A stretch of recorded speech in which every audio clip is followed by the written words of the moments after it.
Hello and welcome to the Doofcast, the official variety podcast of doofmedia.com. My name is Scott Daly, and I am your host, and I was created with a hole in my heart. And I'm Matt Freeman, and in my infinite greed, I dream of expanding my dominion over the earth. Man, you know, if you think about it, this movie's kind of mean to humans. I feel very judged. Like, yeah. There's this big monster elf guy trying to enslave all of humanity, but we're the bad guys? Exactly. This week on the show, we're back to our Deconstructing director series, breaking down and diving into the films of Guillermo del Toro. This week, we are on del Toro's 7th film in this series, talking about Hellboy II, The Golden Army. This is a movie I have not seen, I think, till the first time I saw it, which is way back in 2008 when it came out. Me too. Yeah. I had forgotten so much about this movie. Yeah, and some of it I wish I could forget again. Well, you will, Scott, because it's very forgettable. Touche. So we're going to talk all about Hellboy 2. It will be a full spoilers discussion as we kind of break down this movie and see how this fits into del Toro's oeuvre. And then we're going to wrap everything up with me briefly trying to convince Matt that he needs to be watching the Disney Plus Marvel Cinematic Universe WandaVision, because the show has been on for... Tomorrow is the 5th episode, and you still haven't watched it, Matt, which is crazy. So I'm going to just try to convince you to do it, and we'll let everyone else hear about it.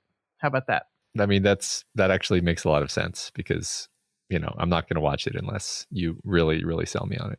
Well, good, because I'm gonna. Good. All right. But first, let's talk about Hellboy 2, The Golden Army. When our world is threatened, I have returned to wage war and reclaim our land. by forces beyond our understanding, our government turns to an elite, top-secret organization. We're moving out. We had over 70 guests reported. We have no survivors. Same story here, babe. Don't call me babe. Hey, I said, hey. Red, we have company. Matt, what is Hellboy 2, The Golden Army about? We have to say it by its full name the entire time. Yes, Every yes. time we say it. A prince of the mythical world starts a rebellion against humanity in order to rule the earth. And Hellboy, his team, must fight to stop him from locating the all-powerful Golden Army. That's what it says. Yeah, this was copy and pasted directly from IMDb. That was not a typo on my behalf. I assume it's supposed to be Hellboy's team. Hellboy and his team. Hellboy and his team. Okay, yeah. This movie was written and directed by Guillermo del Toro, although there's a story credit for Hellboy creator Mike Mignola on here as well. So I think he not only a credit for creating the comic, but I think he helped to write the story of this particular one with del Toro. It, of course, stars Ron Perlman, Selma Blair, Doug Jones, and Seth MacFarlane doing a very culturally sensitive German accent. Uh-huh. Yeah. Wasn't surprised after you told me that was him. All right, Matt, talk to me about Hellboy 2. What did you think of this movie? It is a silly movie. It is a silly, light adventure movie. Not a good movie. Not a terrible movie either. I honestly don't think this is a terrible movie. I think we're going to have a lot of nitpicks, but I think especially coming off of Pan's Labyrinth, this just feels like a piece of candy, and you're just like, okay. I mean, everybody likes candy, you know, it's sweet, yeah, it's colorful, but it leaves kind of a cloying aftertaste, and doesn't satiate. Yeah, it's definitely a piece of candy that made me sick afterwards. Yeah. But I mean, this is going to be a rather negative conversation, and I think you are right that coming off of Pan's Labyrinth, which was undoubtedly a masterpiece, it's a little disappointing to watch this movie. But I do think this movie has some of what del Toro does the absolute best. The creature designs we're going to really spend a lot of time on. The look of the world we're going to spend a lot of time on. It's a very detail-oriented movie. I think it's funny that the guy likes clockwork so much because he's like a clockwork detail type of guy. Sure. It's what he likes. It's got a lot of that. It's very fun. It's very funny. It's the biggest movie. I think this is the largest budget that Del Toro had ever worked with at $85 million. And I think the best parts of the movie are when he just gets to play. He just gets to say, I'm just going to go for it, and I'm going to do something wild and crazy. The worst parts of the movie are the things that I think you and I have been talking about from the beginning, the structural problems. This is a movie, I said this to you earlier, but this is a movie that feels like every 15 minutes it reminds itself that it's supposed to be about something, and it like tries to start being about that thing, and then it forgets about it 5 minutes later. And because it's got some zany action sequence it needs to do, or some hilarious getting drunk with your friend sequence. And all these sequences work, I think. It's just that connecting tissue, that thematic tissue that I thought was so well done in Pan's Labyrinth, and frankly, was better done in the original Hellboy. I just don't think it's there in this movie.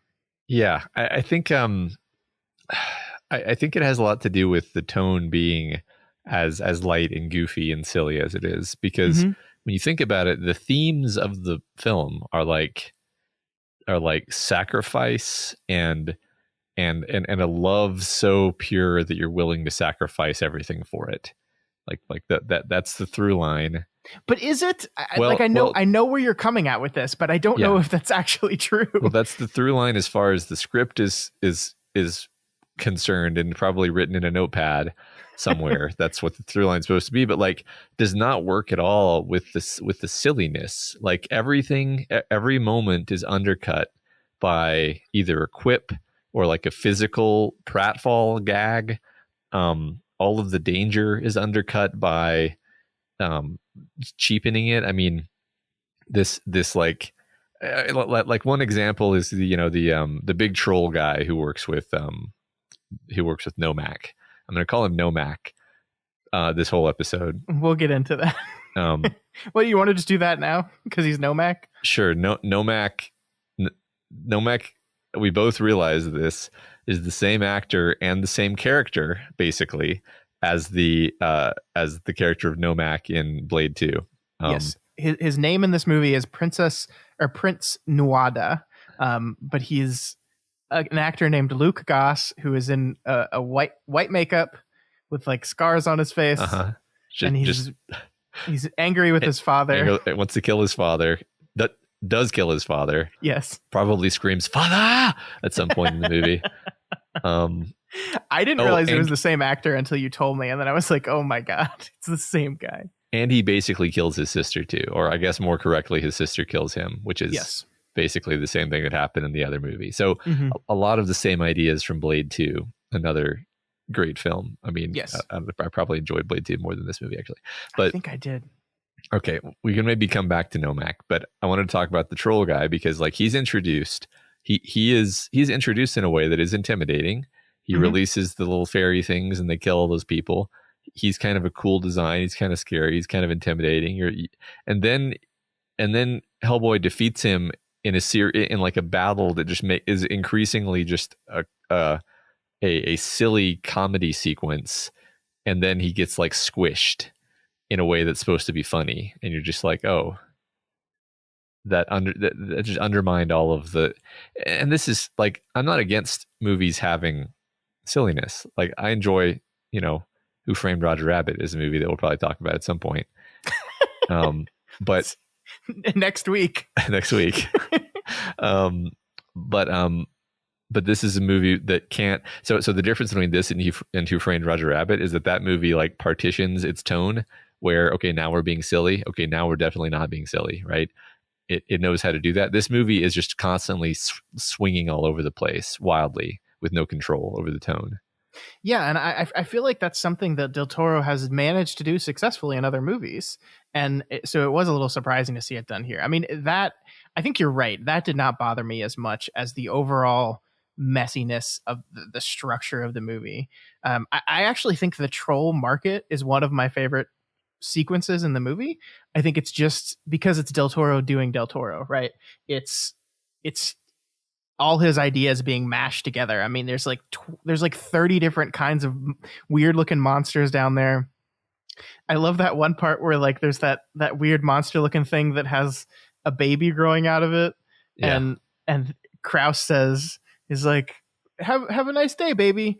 Baby just says, I'm not a baby, I'm a tumor. Uh-huh. It's amazing. It's great. Sure.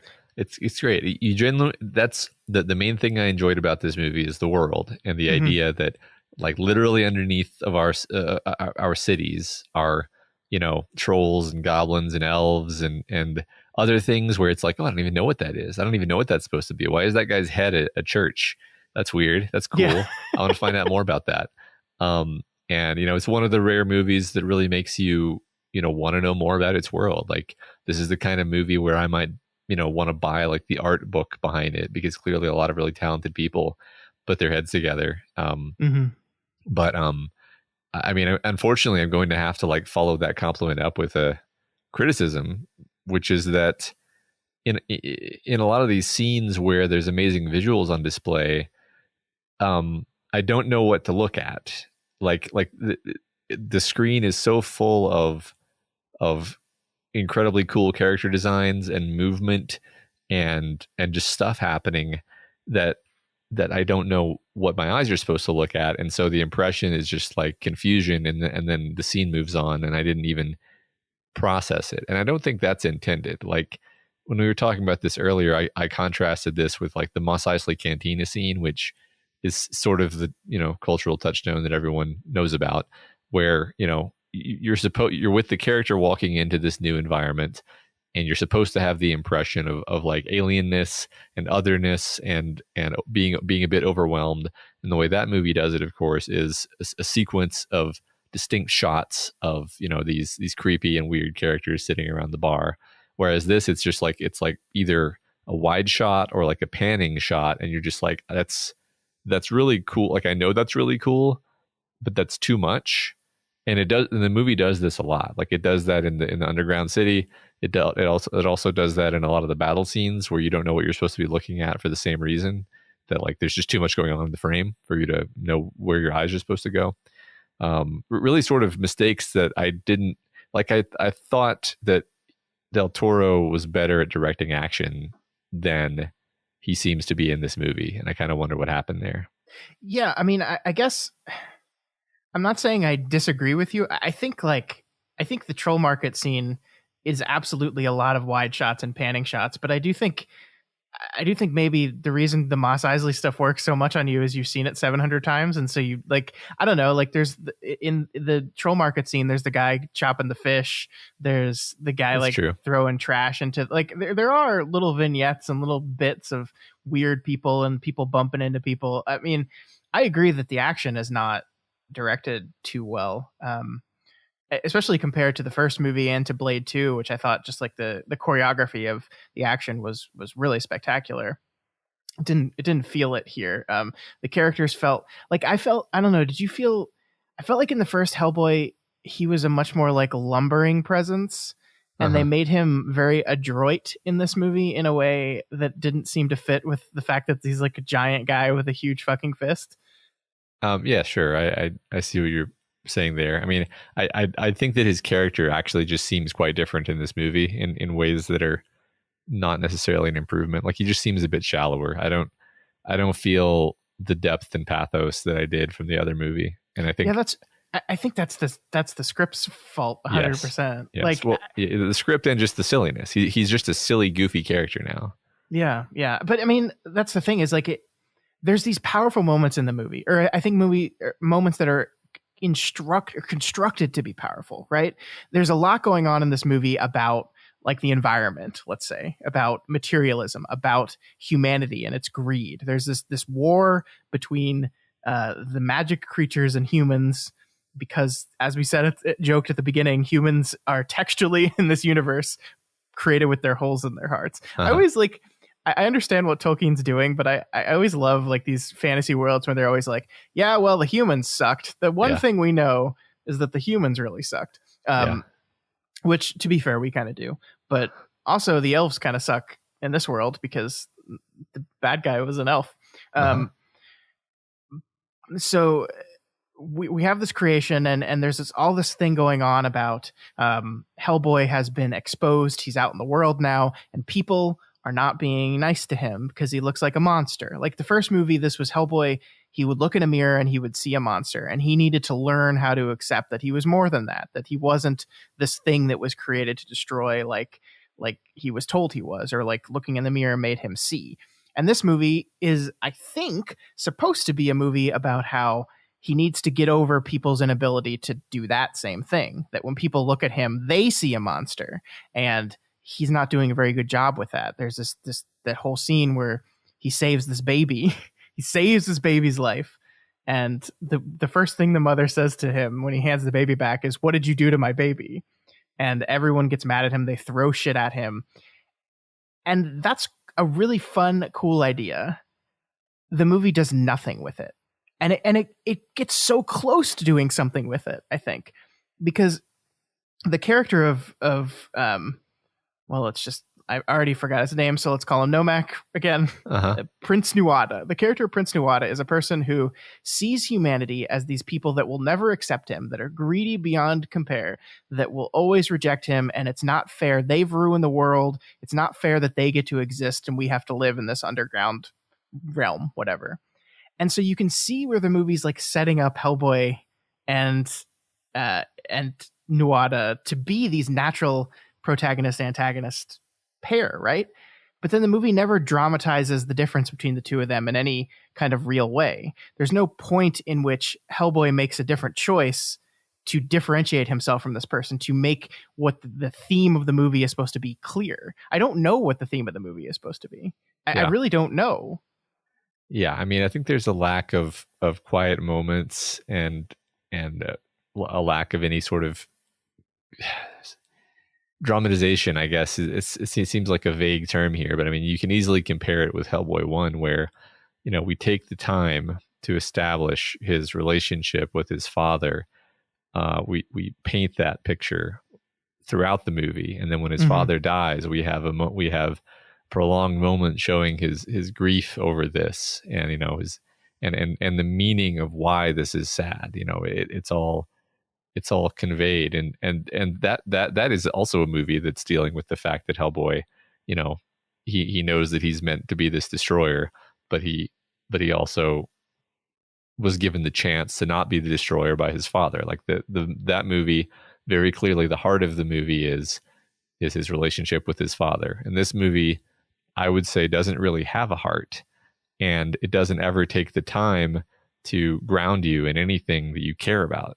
It's supposed to be about him and Liz, right? And Selma Blair, which is like we talked about at the end of the first movie, where like that's just not a relationship we ever bought. No. And Del Toro has anchored the entire movie on this relationship, right? And it didn't get better. and you don't care about that either. Like what, you know? Okay, so you know, they start out the movie and she's already mad at him, and they're already fighting. Mm-hmm. There's like one little moment in there where somebody else throws something at Hellboy, and then she gets really pissed off on his behalf. Yeah, and that's actually kind of a cool moment. Like that's a moment that I totally bought that moment. That was a great moment. But like that's the only thing we get, you know, in terms of actually showing rather than telling. I think the movie fails her character so much. Mm-hmm. Like we just don't understand what she wants. Like we find out that she's pregnant, right? That's the big revelation in this movie, is that she's pregnant, and obviously her relationship with Hellboy is on the rocks for reasons like she's talking about how she needs space and she's frustrated. And I think what it's supposed to be, although the movie never comes out and says this, is he's kind of in this phase of arrested development, right? Where he's, like we said in the first movie, he's kind of still has the maturity level of a kid, even though he's been alive for like 60 years. And however many years later that this movie takes place, he still hasn't progressed beyond that. He's still acting like a child, and she needs someone who is a little bit more responsible, a little bit more of an adult. And so this is frustrating her, and she's not coming right out and saying it because that's part of what the movie's doing. And then she finds out she's pregnant, and she's like, oh shit, my problem was I don't think this guy's responsible. I don't think this guy's acting like an adult, and now I'm going to have a kid with him. What the fuck am I going to do? But the movie never gives her agency in what those choices are. Like there's a scene in this movie where Hellboy is dying and Liz takes him to the Angel of Death, which just visually is like one of the best scenes in the movie. Like the design of the Angel of Death is one of the coolest things. It's such a classic Del Toro thing. Like you could literally drop that right into Pan's Labyrinth and it would just look right at home there. It's amazing. But the Angel of Death basically tells her, look, you can have him, but if you don't let him die here, he's going to kill all of humanity.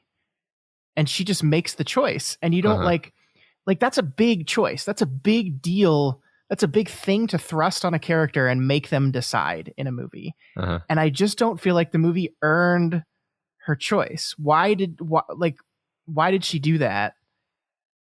Like, what does she want? Like, none of this felt earned to me. And so the moment fell flat to me. This all powerful, important moment that should be deciding the fate of humanity, which, by the way, has nothing to do with this movie. It was totally a setup for a third movie that never happened, I'm guessing. I agree. But it was just nothing. And like, I'm just trying to think of how much better the movie would have been if it had managed to wrap, it managed to earn this complex relationship between these two characters, to the point where this person that was unsure and uncertain about their relationship, looks at the Angel of Death in the face and says, yes, I choose him over the world. Yeah. I don't know. It was so disappointing. I think that some of Del Toro's movies have verged on being overstuffed. And this is the first one where I just think this movie is definitely overstuffed. I mean, the most interesting character in the movie is Nomak, aka Nuada. He's the one you like every time you're away from him, you're like, oh, I kind of want to go back and see what Nuada's doing, because he's a much more interesting character and he's got way more going on, and I actually care about his the drama of his character. He's got this thing going on with his sister. He hates humanity. He wants revenge. He's on a mission. He's driven. He's an interesting character. Nobody else in the movie is an interesting character. And then we've got the Abe Sapien love story, and then we've got what else? We got, Hellboy is both simultaneously dealing with the pregnancy of his girlfriend, which he doesn't know about, and thus he's not actually dealing with it. Yes. And dealing with the fact that he has exposed his identity, or his existence, and but then not actually dealing with that. Like, that, does he deal with that in this movie? No, no, it just happens. In fact, like, he almost, like, what is the message of this movie? This is the thing that frustrates me so much. There's so many beats through this movie that seem to be setting something up. There's Selma telling him, why are you with me? Like, do you love me, or do you just need everyone to love you? You need to figure that out. Then we have Krauss telling him, you're too reckless, you're too impulsive, your temper gets yourself out of control and it gets you in trouble. Then we have Nomak, Prince Nuada, coming to him and saying, hey, isn't it fucked up that these people hate you? Isn't it fucked up that you just had to kill this elemental that was this last of its species, that like you had to kill it? For what? For people that don't even appreciate what you do for them. Isn't that messed up? Don't you kind of hate them? And all three of these things are swirling around this movie, and none of the climax of the movie has him deal with any of them. Yeah. The way he wins in the end has nothing to do with any of these things. In fact, you could argue that when he spares Prince Nuada at the end of the movie, when he defeats him and spares his life, that's him not letting his anger get out of control. So that's him kind of saying, no, actually, the person who said my temper was my problem, you're wrong. Yeah. But it even dodges that too, because you can just say, well, the reason he spared the guy is not because he was showing mercy to someone, but because he recognized that if he killed him, he'd kill his sister as well, who his best friend is in love with. So, like, none of these things pay off in any kind of way at all. No, I mean, the temper thing is especially bad, because that is actually like meticulously set up for a payoff that never occurs. Yes. Like, there's so many times in the movie, like when they were in the underground troll city, and he just clearly loses his temper and punches somebody and they go flying, and it's like, okay, obviously that was a bad idea. Yes. You're going to bring down, you're going to alert the bad guys that you're here and all this, and it's like the repeatedly throwing things and smashing things, and then it leads nowhere, and you're just like, wait, but okay, so number one, that wasn't really an aspect of his character in the previous movie. If anything, my impression of Hellboy from the first movie is that he actually was just really good at his job of being the supernatural brawler. Yeah, I think he's a little reckless, like as far as like, but the parts of his recklessness were always the covert nature of the organization, right? Like he got the job done, but he wasn't interested in hiding who he was, which was an important theme of the movie because like he was trying to get to a place where he's not embarrassed by who he is. Yeah. And that made sense. But yeah, I never thought he was like bad. He just annoyed the suits. Yeah. Which in this movie, like explicitly says the suits suck because all our characters quit the organization at the end of it. Even the suit gas bag played by Seth MacFarlane, he quits the organization too. So like Hellboy doesn't have an arc because like he arcs the characters around him. Right. He was right. He was right the whole time. Yeah. No, that's exactly right. There's no arc for Hellboy. He's not a character in the movie. He's just a comedic relief. Yeah, no. Hellboy is the comedic relief of the movie instead of being the main character.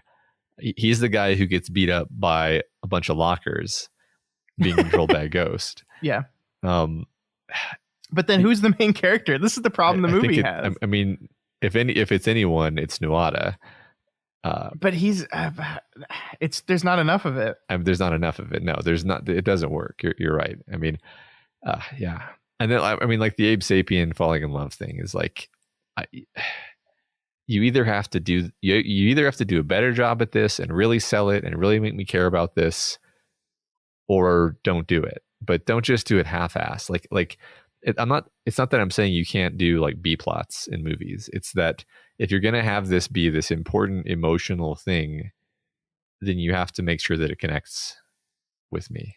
Yeah. I mean, I don't know who Abe Sapien is. I like. Yeah, that's true. I liked him so much in the first Hellboy movie, and I don't know. He was just kind of inert in this one. I mean, he like I think the script is so mean to him because it makes him the one responsible for all this stuff. He's the one that gets tricked by the bad guy, which like I don't know. He kidnaps his sister and says, "If you don't bring me the crown, you're gonna what? You can't kill her because then you kill yourself." Like, I don't know. There's all kinds of cool ideas in this movie, but they just don't coalesce into a coherently structured plot, and it really frustrated me. Because I wanted to like it. Like individual moments, I fell in love. Like I think the moment where Nuada appears in front of Hellboy as he's about to take the shot to kill the elemental, and is like being like, "Hey, like, isn't this fucked up? Like, aren't you upset about this? Isn't this unfair?" I thought that was a wonderful moment. It really was. Yeah. And I just wish the movie did something with it.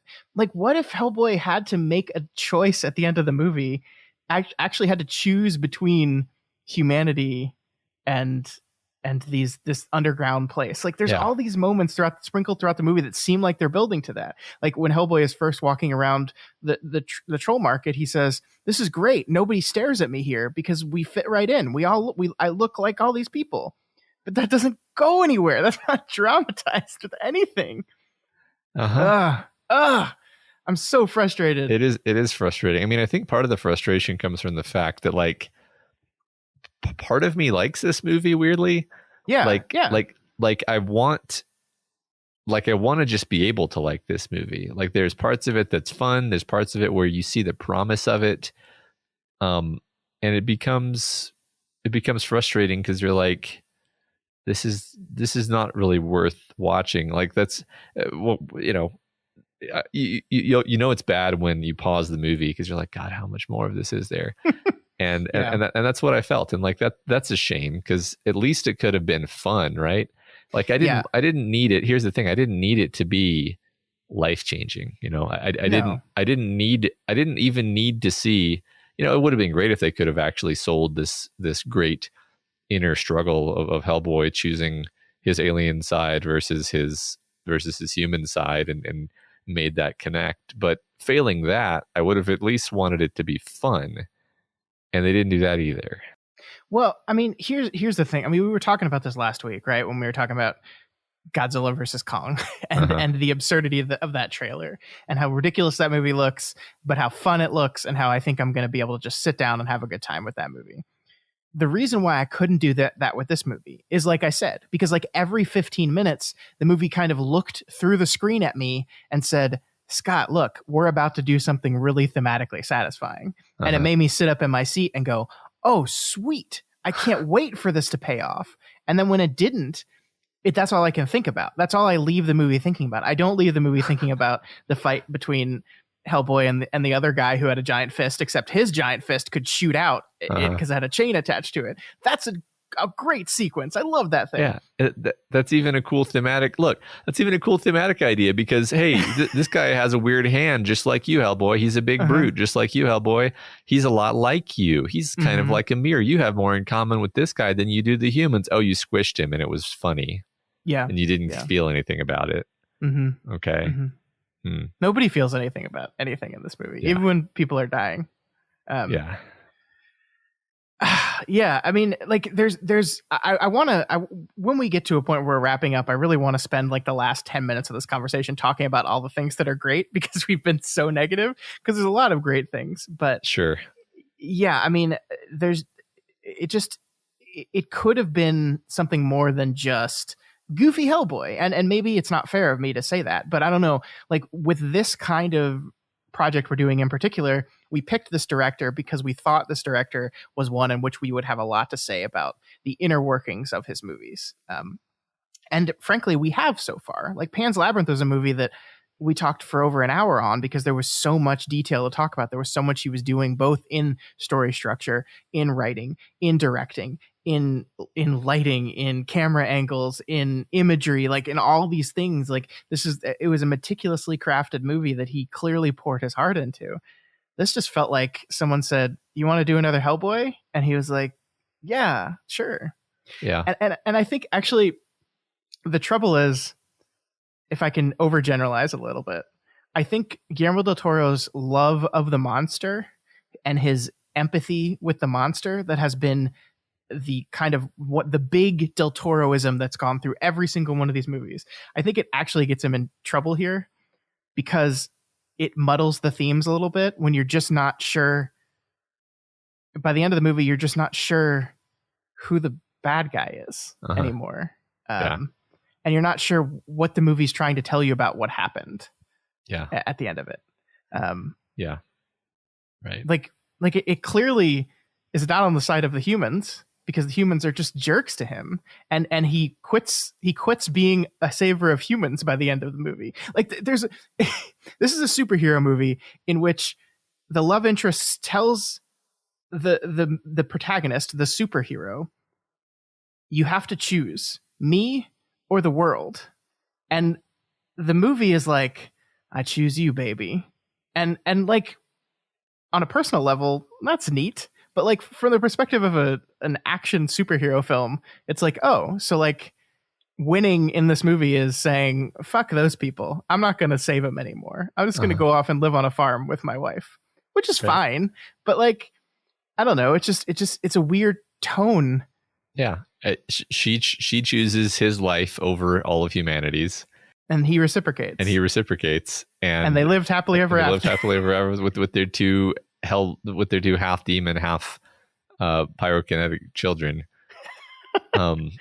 Which apparently in 2019, Del Toro said that he was still open to making the third movie in the trilogy if he could get funding. So I think if I had to distill the problem with the movie down to one final thing, it is that this feels like the second movie in a trilogy that's setting up a bunch of stuff that I assume will pay off in a third movie that never came out. Remember when they would make movies back in the day and then there wasn't a guaranteed sequel? Remember those times when there'd be a comic book property that didn't guarantee to run its full length?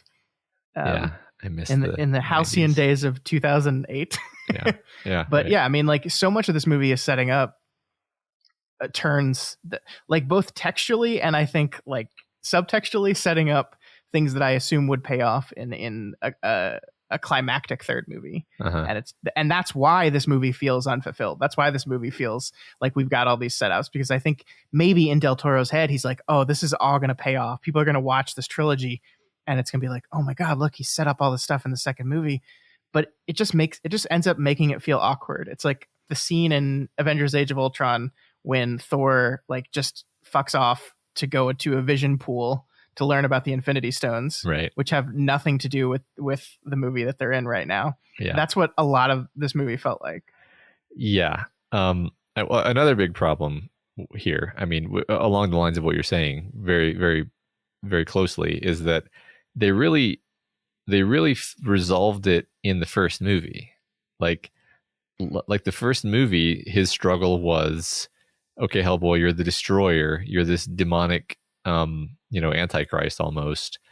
Oh, you've been given the choice, and you've been given your lowest lane is your father, who is the human who gives you humanity, and then he loses his father, but he still has the choice to be a man. He chooses to be a man. That's it. It's resolved. Perfect. It works great. It's a great, satisfying ending. The themes of that movie connect very well.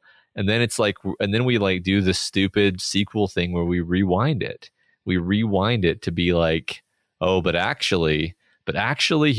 humanity's going to be mean to you. So does that mean? And it's like, no, he already knew that humanity wouldn't accept him in the first movie. He already knew this. He's not an idiot.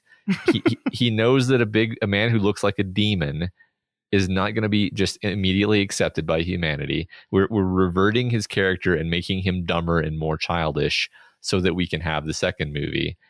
And then we don't even resolve that in the second movie. So yeah, this is a thing sequels will do, where they're just like, oh, we accidentally already finished the character arc in the first movie, so we need to rewind it in the second movie. And that's why he doesn't go anywhere in this movie. He doesn't go anywhere. I mean, he quits, but it's not, I don't understand why he quits at the end of the movie. I really don't. Like, I was actually kind of surprised that he quit. It's refusing the call. It's paint by numbers. But what occurred over the course of the movie that made him go, I don't want to do this anymore? Was it that he realized people were mean to him, or was it just he realized that all he cares about is Selma Blair, and that's it? It's not dramatized. I mean, I think we're supposed to think. He's tired of them riding his ass and telling him what to do, and he's not even getting gratitude for it, and so he doesn't want to do it anymore. But that's intellectualized. That's not. I don't feel that at all. And I don't understand. Like, I don't know. Maybe I'm oversimplifying, but this is like a PG-13 comic book movie meant for teenagers, right? Like, I just don't feel like that's a satisfying narrative choice to make. That your big old superhero, like, I don't know. It would literally be like if Spider-Man ends with Spider-Man going, you know what? Fuck all this. Yeah. I'm just going to date Mary Jane, and I'm not going to be Spider-Man anymore. Nobody appreciates me. I mean, it would be like if Spider-Man 2 ended when he threw the thing in the trash can. Yeah. And that's the end of the movie. Yeah. That's great. No. I mean, maybe this is like a very early version of trying to subvert the comic book story trope. But even so, like, I just don't think it works. I don't think it's functional on that level. It does seem like this is the refusing the call, literally, and then the next movie something bad happens, and it's like, no, only you, Hellboy, can come back, and only you can fix this problem, and then he has to do it. Let's hypothetically create a third movie to this trilogy. What has to happen to make all this stuff pay off? Well, it's gonna have the you mess with one of us, you mess with all of us scene. So humanity embraces Hellboy. Humanity embraces Hellboy after he demonstrates that they need him, or the threat demonstrates that they need him, or whatever. But he has to be presented with a choice. Like, choice is so important. To oversimplify how stories work again, it's all about choice. It's all about the choice that the character makes. It's all about this divide between want and need, right? And I think the reason this movie fails is because it never has Hellboy make a choice. Like, what if the movie built to a point where Nomak actually legitimately tempted him with hey bud, you could put this crown on your head and the army would be your, like, instead of this one-off joke moment where he holds the crown in his hand and says, wow, that's a lot of power, and she says, don't even think about it, and just melts it, and then it's over. Like, what if the movie actually wrestled with the dynamics of that choice in an interesting way? It's interesting. So here, I mean, it's really funny because both of us, we like desperately want to make something out of this. When, like, I don't think it's there. I don't think it's going to happen.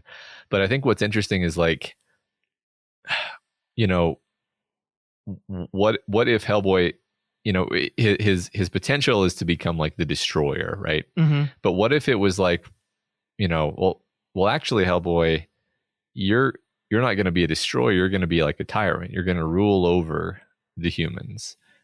That seems like that might be slightly more tempting to him as we have had him shown to us, because then it's like, oh well, then they'll have to love me, and that doesn't mean they're all going to die. Like he doesn't hate them. He wants them to love him, and you know, oh, I can make them love me. You know, like that's the sort of temptation that you need to offer a character like that. You don't offer them a nuclear bomb, you offer them a love potion, you know, or you know, something more along those lines, because he doesn't want to kill humans. That's not, that was never tempting to him. We never believed that was tempting to him, and that's why it wasn't dramatic. Is we knew he was going to refuse that. So. Wouldn't it?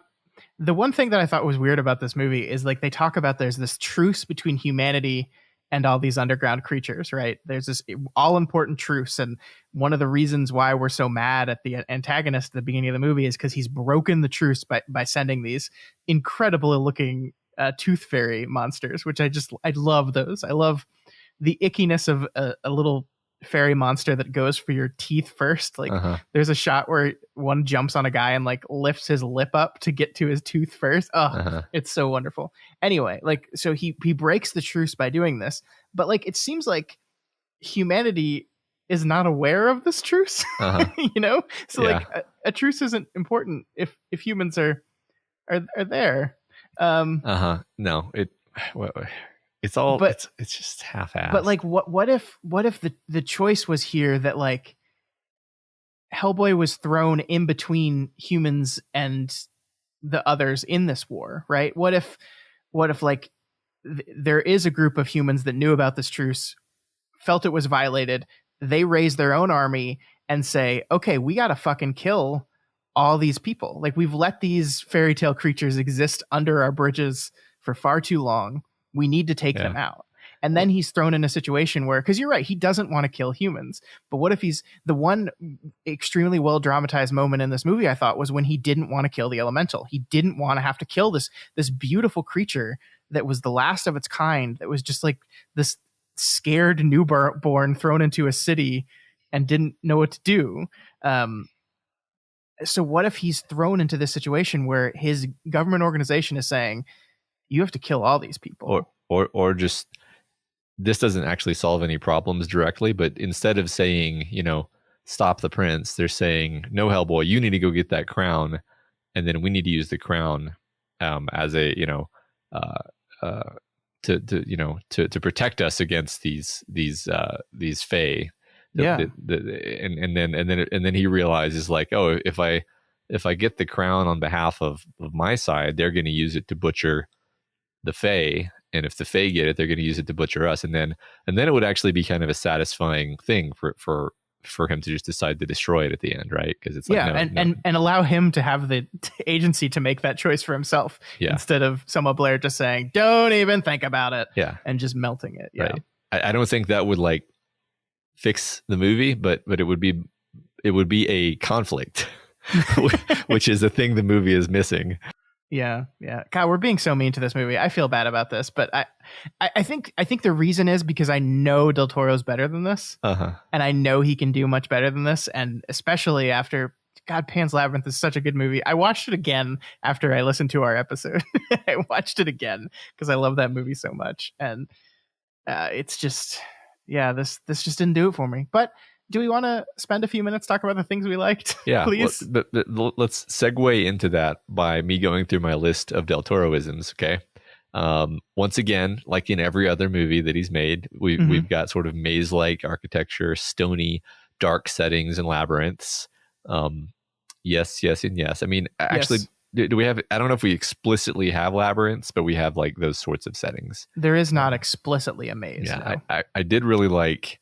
I think my favorite setting was like the giant underground area in Ireland or Scotland or wherever that was at the end, where the Golden Army is, where it's just like this vast, enormous, rundown stone architecture that really struck me as really cool.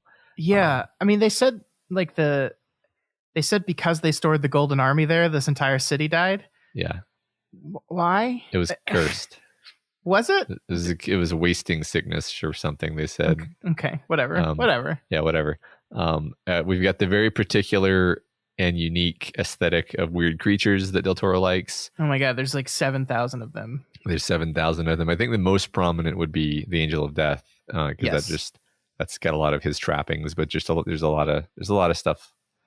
I really liked the half. Is it a goblin? The guy that didn't have any legs. Yeah. That led them to the Angel of Death. I really liked that aesthetic too. There's something so tactile and I don't know, just like he feels so real in that scene to me. Like, and it's just so out of thin air that like they're just standing there looking at this rock saying, "What do we do?" And then this thing rolls up that's a half of a monster on a cart.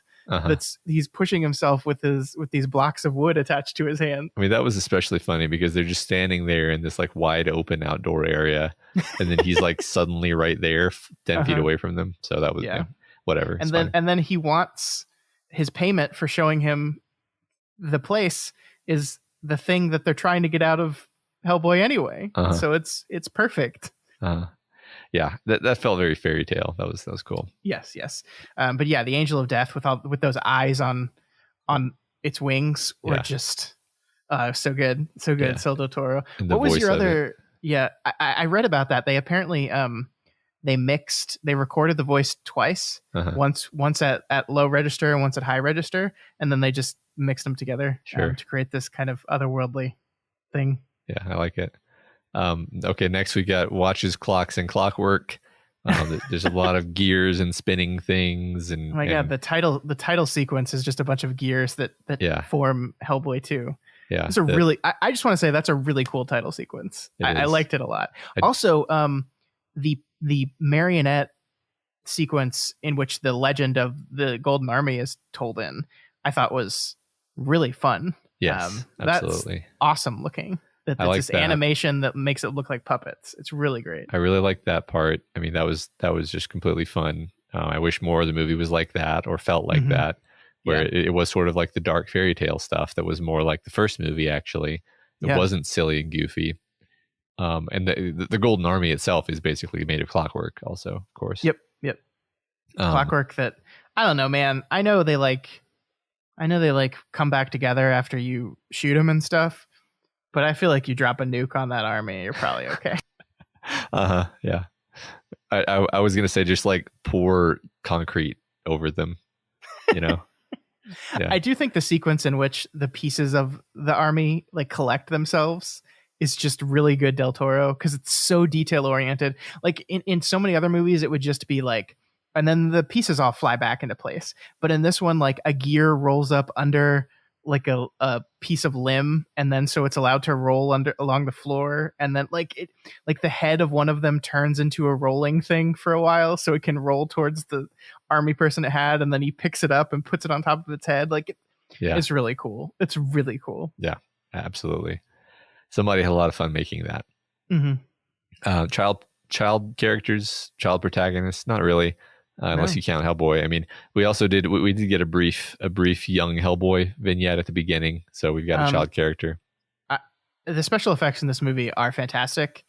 Young Hellboy disturbed me to my core, and it ruined the scene for me. I don't know what it is about that look. Apparently, it's like a 36-year-old woman played that version of Hellboy, and I don't know what was wrong with it, but it made me uncomfortable. Well, the ADR was off. I noticed that.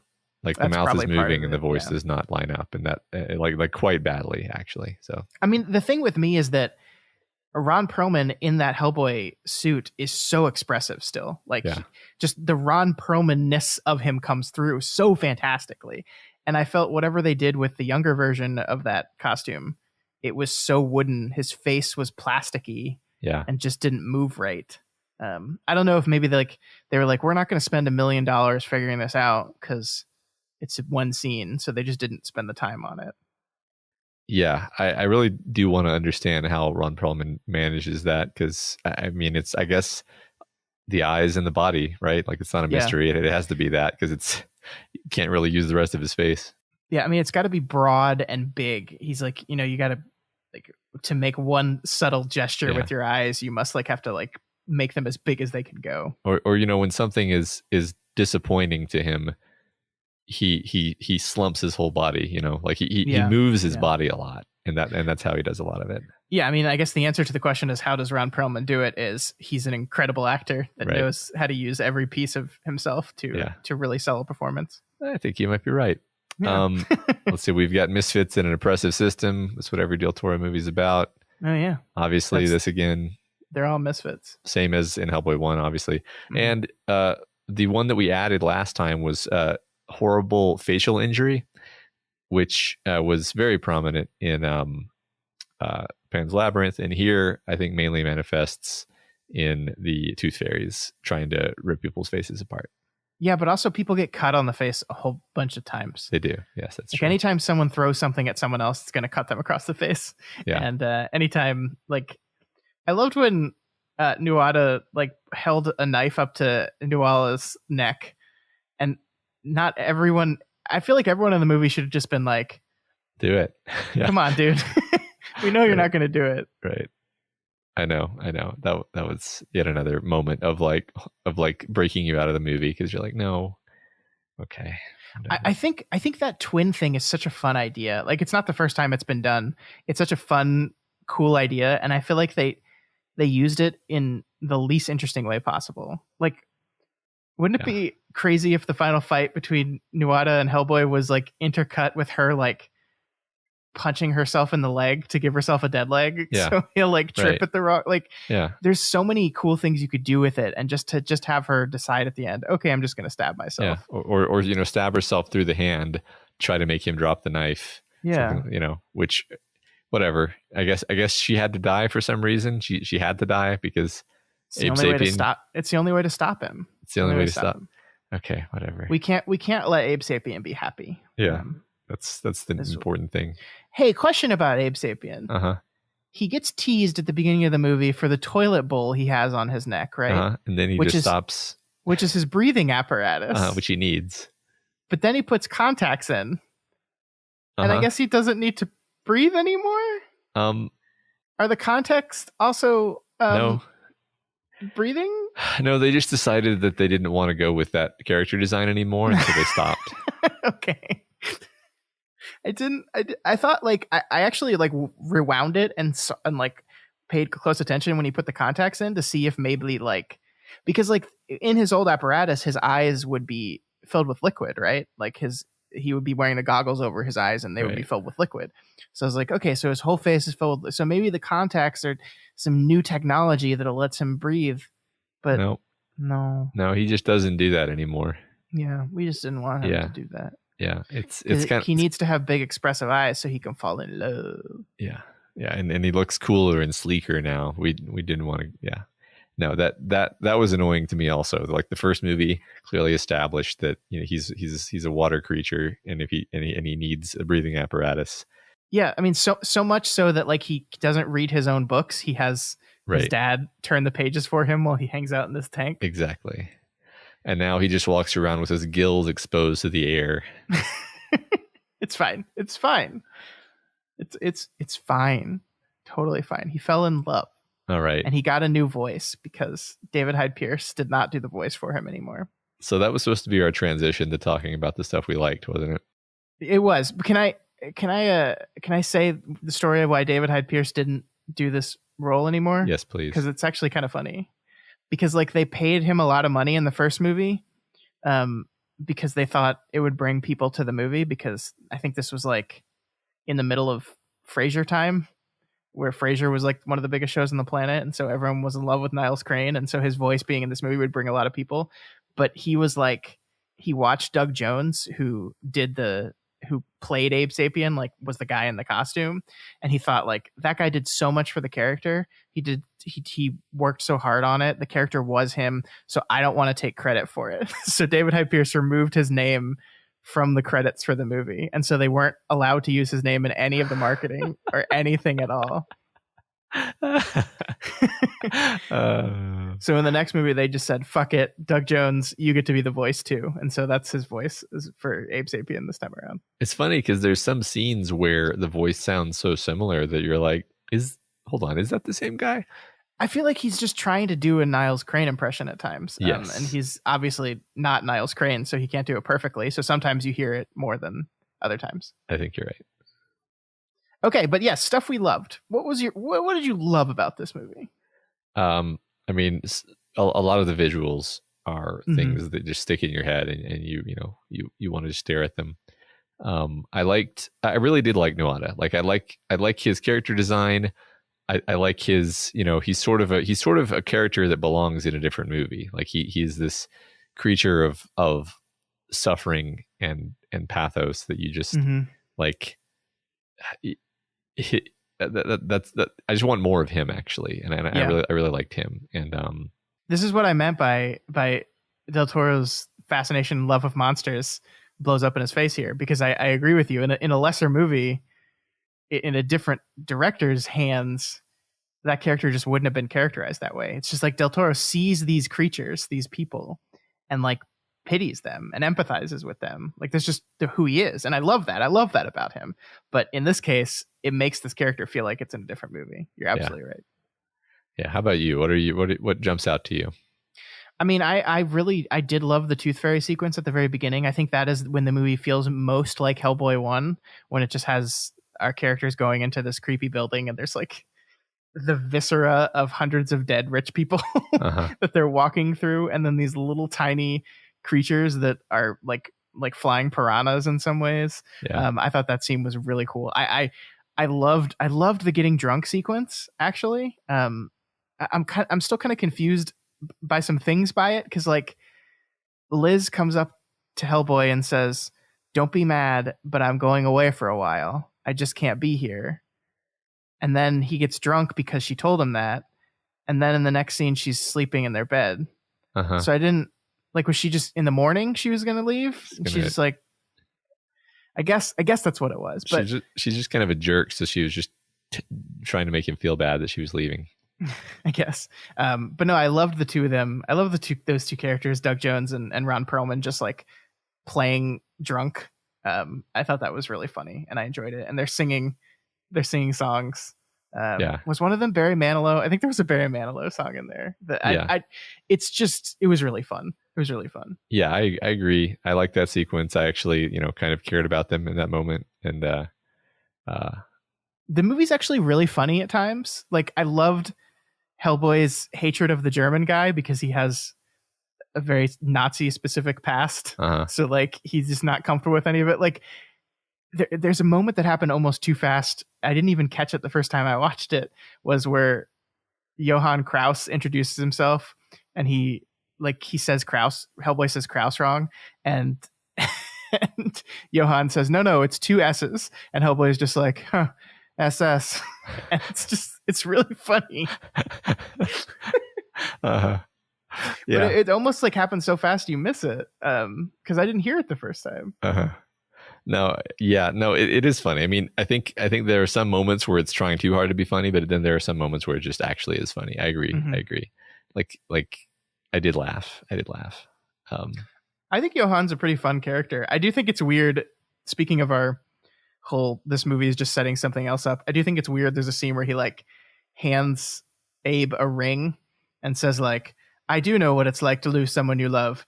I'll tell you about that story later. Let's go." Right. And I guess like maybe if I read the comics, I would be like, of course, this is a reference to blah, blah, blah. I don't think the comics are, I don't know. I kind of don't know if he's in the comics, but anyway, Really interesting. I know nothing about them. I haven't really read the comics, but the comics are so different that I'm always just I never assume anything is actually taken from the comics. He is in the comics. Okay, He looks very different. shows though. what I know, which is very little. Yeah, I mean the art style of the comics is a very very particular thing. Mm-hmm. Yeah, I mean, I think what's like watching this movie was actually weird because I flatter myself that I have a pretty good memory for movies and specifically for visual things that I've seen. But this movie, like there were, when we met Nuada, I was like, oh my God, I totally forgot about this character entirely.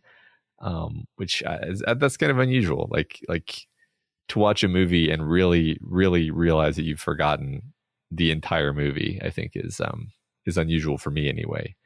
Yeah, I mean, I think I just combined Blade 2 and Hellboy 2 in my head because it's the same guy and it's the same character and it's all the same. Yeah, he lives underground, facial scars. Yeah. The only difference is this guy, as far as we know, does not have a scary vampire vagina mouth. Yeah, as far as we know. He does have that line that goes across his face, so maybe his face like opens up like a maw, That's I loved the design of the elves. Like that they're this combination of statuesque stone and like trees. It was really fascinating. Like the lines almost kind of looked like split bark to me in some places. I think you're right. It's so I actually think that the elf design in the 2018 God of War game is based on this because oh really? Because those guys, they have very similar like line patterns on their faces, and then they have horns, but the horns are actually wood if you look at them carefully. So it's a very similar sort of course those elves have wings, which is distinct from this. Or perhaps we could say that instead of saying that they were based on this, that they're both based on. Maybe this is just how Norse mythology elves are described. Could be. I mean, it could be kind of a convergent evolution thing. But I honestly, like, I have the art book of the God of War game. And so as I was looking at the elf design at Nomak's face, I was like, that is just really, really similar. And that's fine. I mean, people are allowed to get inspirations from things. But I thought it was fairly striking. Yeah. Hey, Matt, I know we're supposed to be in the positive side of this movie, but if you have an item that all the bad guy needs is the item to take over the entire world, and he can also sense you because he's your twin and he always knows where you're located, shouldn't you separate yourself from the item? You should. Would that be the smart thing to do? And if you can destroy the item with nothing more impressive than, a furnace. Why didn't you do that? Just do that. Why didn't they do that 1,000 years ago when they decided the army's bad? I mean, you could see, and then you could have said, well, Liz is the only thing on Earth capable of making enough heat to destroy the thing, but they didn't say that, and also she doesn't even seem to be that hot when she does it. So no, she didn't go. Doesn't she go blue flame when she gets real hot? She didn't even go blue flame. She never goes blue flame in this movie, and it honestly disappointed me. Yeah. It's like she doesn't even care anymore. She doesn't. She's pretty indifferent to the whole thing. Yeah. Remember when she dooms the entire world to save her boyfriend? Remember? And she's having children and she just dooms the world despite the fact she's going to have children. Yeah, I'll figure it out. Didn't she say that? It's like, I'll figure it out. I think so. Or I'll deal with it. Yeah. You are going to suffer the most. I'll deal with it. Which, like, I think that's a fine choice and that's an understandable choice. Like, I love my wife very, very much. And if you told me I have to choose between the entire world and my wife, I'd be like, well, I don't know the world. I know her and I like her a whole lot. So, like, I get the choice, but I don't know. It's just, this is a silly movie. I get the choice in the abstract, but I don't believe them. I don't believe their relationship, right? Yes, so, yes. Yeah. Good things. We were supposed to be talking about good things. Fuck, we did it again. I think we touched upon enough good things. Like it's only because we saw the promise of the movie that we were so hard on it, right? Yeah. So I think we covered it. And Pan's Labyrinth is a movie that Del Toro spent 6 years developing, right? Like he really like poured through the script and figured out every detail. And I just doubt the system provided him a fraction of that much time to make this movie. Yeah, sure. No, absolutely. Yeah, so that is Hellboy 2, The Golden Army. I do think there's going to be a lot of people that disagree with us on this one, because I was reading reviews, and the reviews of this movie are very positive. Like, Ebert loved it.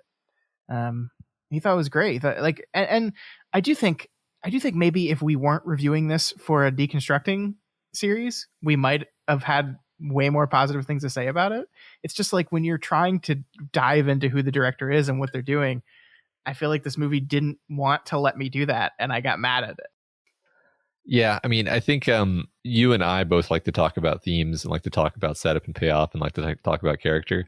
Mm-hmm. And this movie really drops the ball on all of those things, but it's very pretty. So it maybe it is super pretty. Yeah, super pretty. God, I hope I never get surrounded by a swarm of tooth fairy demons. Me too. Remember when the movie... This is my last one, I swear. But remember when the movie like decides for a brief moment to make you pity the tooth fairy demon? Where it's like, oh, he was locked up for so long and starved. It's like, okay, like I get it. But also they just ate like 100 people. Uh-huh. Like 100 people. This is what I mean by Del Toro. He just sees the little monsters and he just like, oh, I just love this. He's just misunderstood. Yeah. This monster that eats teeth, he's just misunderstood. He's the real victim. I thought it was funny how they used the gigantic fertility statue when that gigantic fertility statue in real life is actually like 2 inches tall, I'm pretty sure. It's like a real fertility totem that exists. Yeah, it's like a super ancient piece of art, but they pretended for the movie that it was 20 feet tall. Well, you see, it's all part of Del Toro's visual language here. Yeah. Because Selma Blair's pregnant. Yeah, I get it. There's actually, I sent you some screenshots of moments where this movie like plays really obvious with its background. Like it loves to put characters right in front of background. So there's this one where Selma Blair is like trying to decide what to do, and she's uncertain about what she's going to do about being pregnant, and like she's standing in front of a sign that says "Big decision, let's make it together." And then when Hellboy is standing there trying to figure out, like it's right after the world has kind of seen him as a monster. He's standing in front of a TV, and on the TV Bride of Frankenstein is playing. It's just, oh my God. It's not very subtle filmmaking, but I do kind of like it. I think he's just having fun. I feel like if we had liked this movie, then we would be referencing those moments and being like, see what a genius he is. But just nothing landed for us. So. I do think he's a genius. I really do. I think Del Toro is a genius, and I love when he does stuff like that. The attention to detail on stuff like that is delicious, but it's just some of these structural writing problems. You know what I'm actually afraid of? The next movie in our series is a movie called Pacific Rim, which is a kaiju versus robot movie. And I loved it to death the first time I saw it. It's so fun. And I'm like terrified that all these things we've been talking about are just as prevalent in that movie.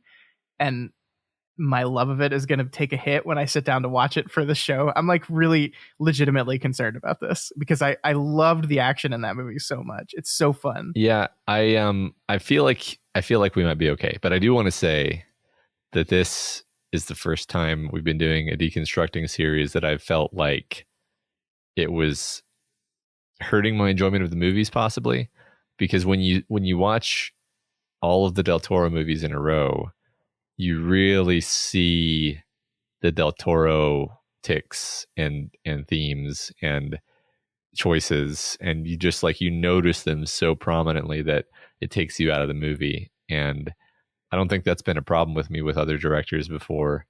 But I mean, it's not really a joke that I go through this list of 6 bullet points every time, and he always hits all of the bullet points. It's like, okay, man, like I get it. We all have stories that we like to tell, but maybe you need to branch out a little bit. I don't know, man. I know he's not going to. So I mean, he might. We'll see. Yeah, maybe.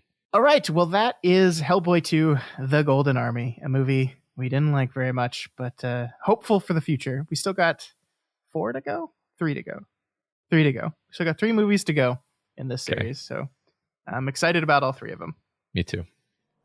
Do do do do do doof. All right, Matt. Here at the end of the show is when I convince you to watch WandaVision. Are you ready for this? I'm You ready for this? Go. Do you like the Marvel Cinematic Universe?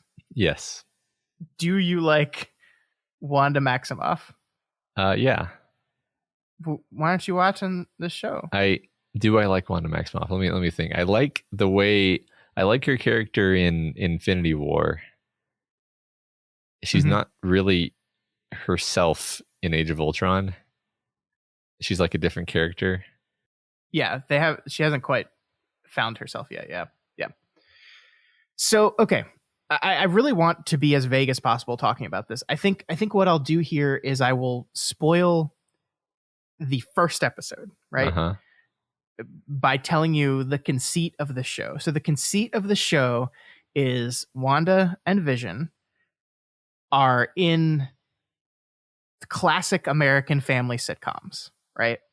Okay. So the first episode opens, it's in black and white, it's in 4:3, and they are basically in an episode of a 1950s sitcom. I think it's basically the Dick Van Dyke Show, right? And it's doing this really interesting thing where it's both being absurdly true to the purity of what that is, what the Dick Van Dyke Show was. Like, it's hitting all the right notes. It's the same kind of comedy, the way it's filmed, the way it's shot, the lenses they use. It's all trying to be period accurate. And then on top of that, there's this uncomfortable thing of like, well, what the fuck is this? like what the fuck is going on? Like, why am I watching Wanda and a robot in 1950s America? Okay. And then it's kind of, without spoiling too much, it's kind of moving through time. So the second episode takes place in a version of Bewitched from the 1960s. The third episode takes place in a Brady Bunch-esque show of the 70s. I believe the fourth one, well, I can't. The next one after that is supposed to be a like a Family Ties riff. And I've heard rumors they're going to do like The Office. They're going to do like a Roseanne and Malcolm in the Middle type. So like it's doing this really fascinatingly weird thing. And the thing I love about it is, yes, there's something going on, right? And there's plenty of people that have speculated. It's really complicated. It's a mystery that like people are really loving, looking for the details that are sprinkled through all this thing. And I think like I'm listening to a podcast that's covering it, and they're like doing this amazing job picking up things that I did not see at all. But the thing I love about it is it's just being true. Like I felt like I watched an episode of the Dick Van Dyke Show. I felt like I watched an episode of Bewitched. It just also has these characters from the MCU in it.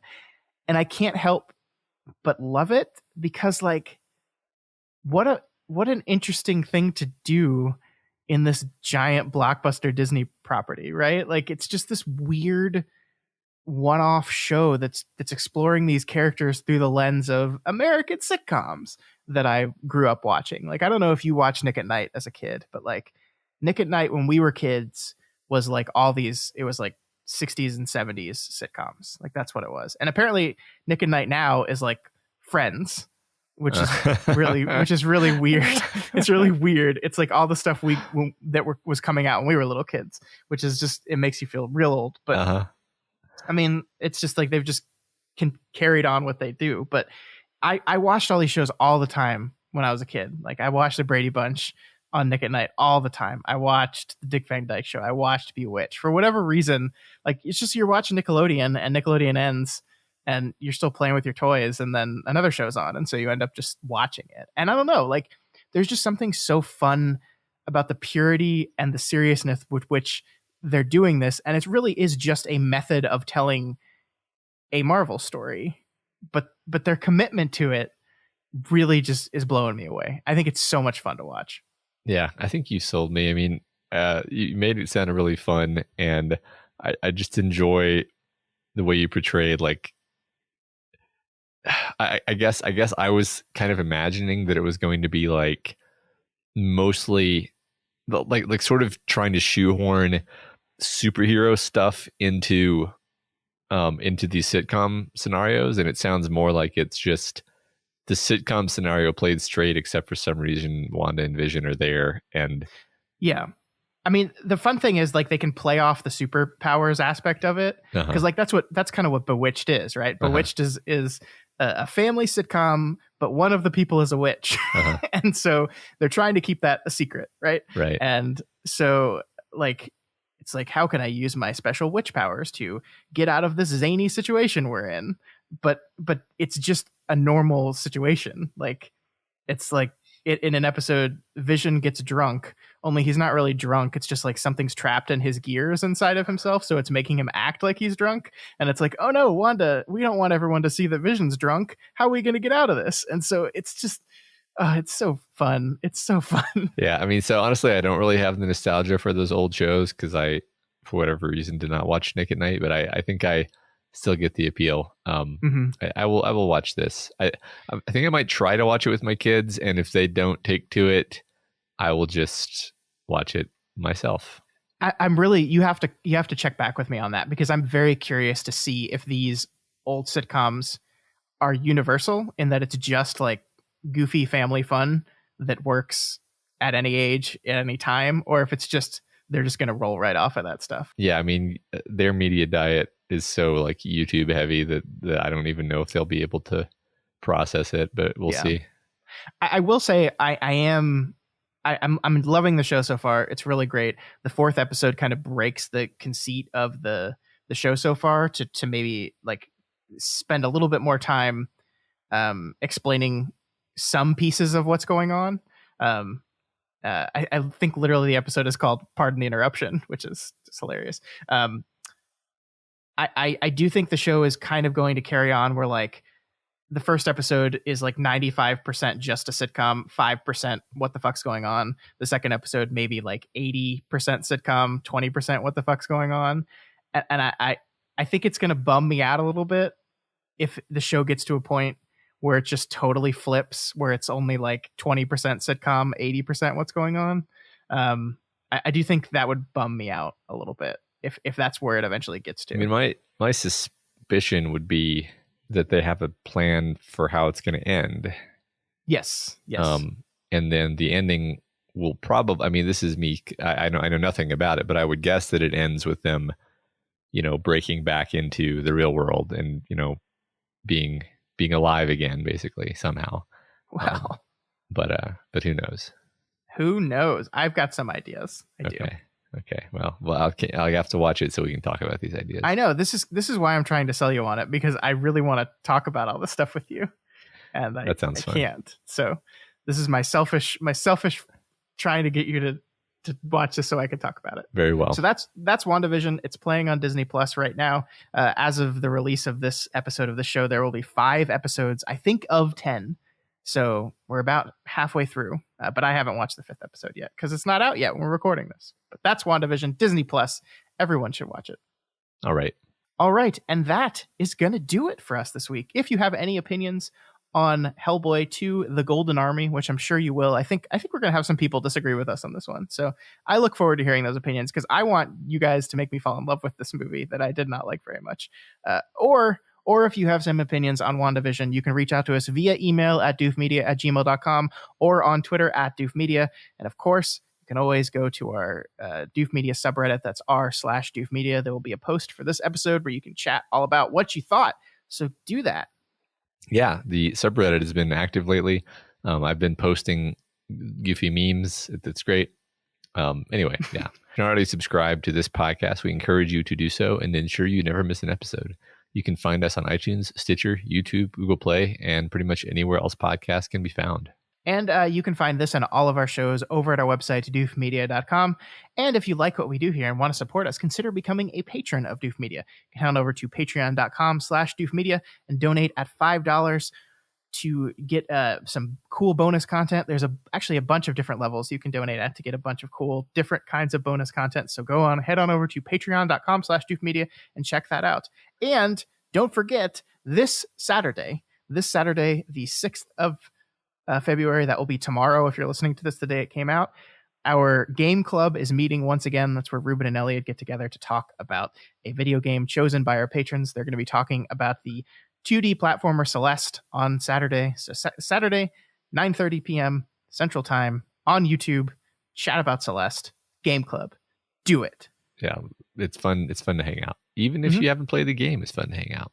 Which is you, right? Because I don't think you ever play these games. I don't have time to even watch TV shows. So no, I haven't. But anyway, yeah, that's a cool thing. Also, those guys are also releasing a new live play, packed dice role playing campaign starting, I believe, a week from now. But that is that we'll give you more info about that next week, though. In the meantime, please consider rating and reviewing us on Apple Podcasts, because every review helps us get more exposure and introduces new people to the content that we make here. Yes, that is it for this week. We'll see you all next week, where we're taking another break from Del Toro. We got 3 movies to go, but we're taking a quick break for another one of our Council of Doof episodes. That's the episodes where we try to decide what are the greatest movies ever to be put into the Doof canon. And our council has nominated for us this month the movie that Matt kind of spoiled earlier in the episode. We're going to be talking about Who Framed Roger Rabbit. So maybe spend the week watching Who Framed Roger Rabbit again, because I'm sure you've all seen it once, right? Everyone's seen this movie, right? And if you haven't, you are in for a treat. Yeah. So watch Who Framed Roger Rabbit and then come back next Friday, and we're going to talk all about whether this movie is worthy. And then you guys will get to vote. We'll see you next week. Good night.